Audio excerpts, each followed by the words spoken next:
O meu olá a todos. Hoje vamos falar sobre um assunto que acabou virando um verdadeiro fantasma no nosso meio e eu quero trocar algumas ideias com todos vocês que estão nos assistindo. Com relação à UTI, Unidade de Terapia Intensiva, e eu gostaria que todos refletissem comigo sobre a situação. Primeiro nós vamos aos dados. Segundo, normas do DataSUS, tá, e do IBGE, providas em 2020, mês de janeiro, né? O Sistema Único de Saúde, ele tem hoje perto de 22.844 leitos. Vamos falar do serviço público. Estamos falando de serviço público, né? Não estamos falando do serviço privado. E, segundo a OMS, o Ministério da Saúde, o ideal seria que nós tivéssemos perto de 1 a 3 leitos para cada 10 mil pessoas, né? Isso aí é algo que já é meio padrão, porque na própria Itália nós temos uma média de 2 leitos para cada 10 mil pessoas. Mas vamos conversar com relação à criação de uma UTI na nossa cidade. Isso se aplica a todas as cidades. Eu não estou aqui querendo vitimizar um, criar polêmica em cima de outro. Eu quero que apenas que vocês ouçam e reflitam. Em primeiro lugar, sempre faltou leito de UTI no nosso país.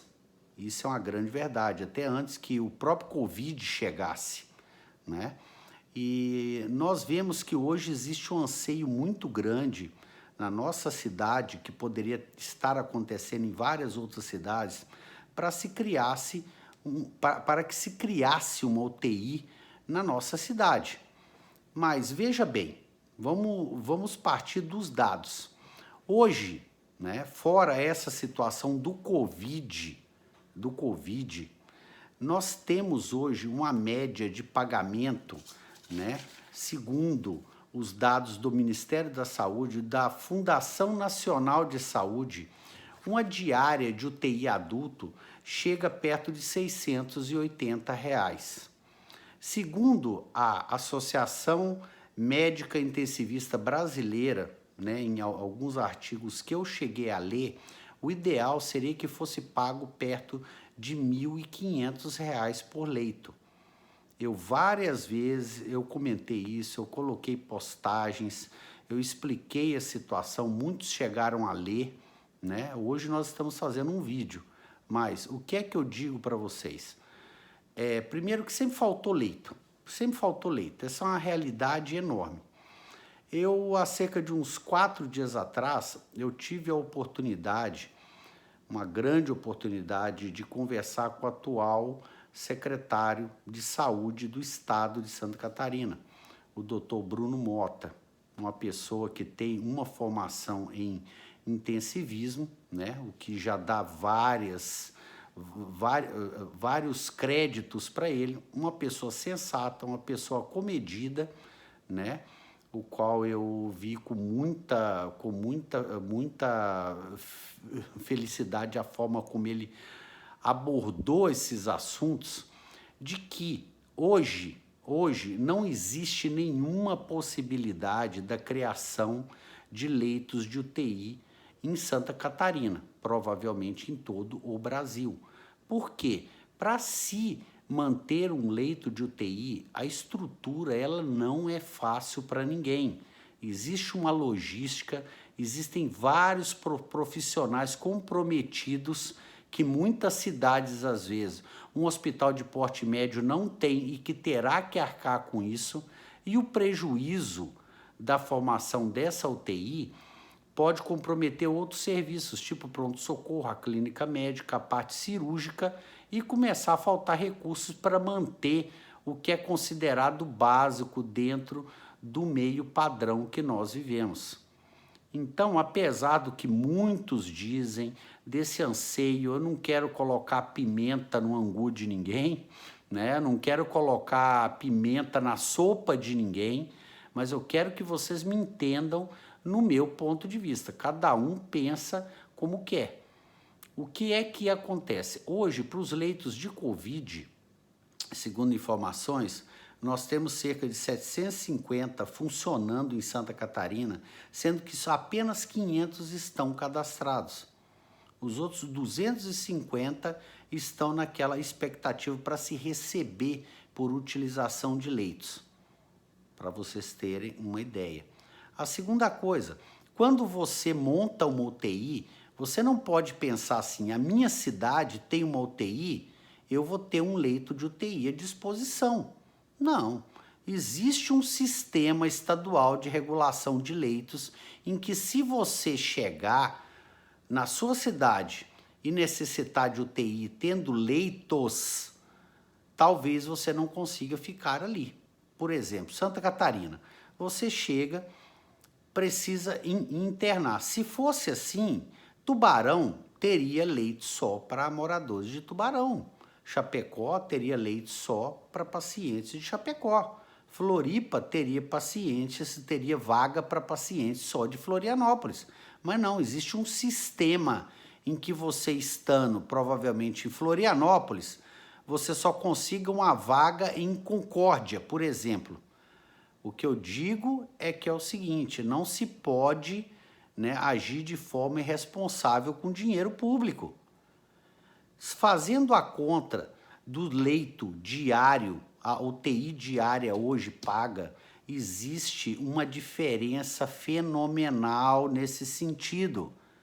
O que é que acontece? Paga-se pouco pelo leito e gasta-se muito pelo paciente. Então, na verdade, nós temos que simplesmente trabalhar com as nossas possibilidades. Você chega, você pode ser mandado para Chapecó, você pode ser mandado para Concórdia, você pode ser mandado para Floripa e nada daquela colocação. Na minha cidade tem uma UTI, se eu precisar, eu vou ter o leito me esperando para que eu possa fazer o meu tratamento na minha cidade com a minha família próxima. Isso não existe. Isso é uma irrealidade. Ou seja, segundo os meus cálculos, que eu já cheguei a fazer várias vezes, o déficit mensal de uma UTI, mesmo que o Sistema Único de Saúde pague pela diária do leito, daria, tá, dentre fisioterapeutas, profissionais, os gastos padrão, profissionais a mais dentro desse processo, entre 400 a 500 mil reais por mês de gasto na UTI. E quem irá pagar isso? O Estado? Eu acho difícil. O município? Não está sobrando dinheiro. Então, é algo a se pensar. Tem que se pensar nessa possibilidade. É muito importante que todos entendam isso.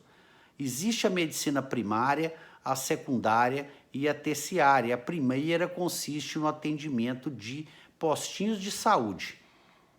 Enquanto a nossa saúde básica não estiver funcionando de forma satisfatória para as pessoas que moram na cidade, pensar em algo que esteja na ponta da pirâmide é algo irracional, seja de forma financeira, seja de forma política, de qualquer forma que seja.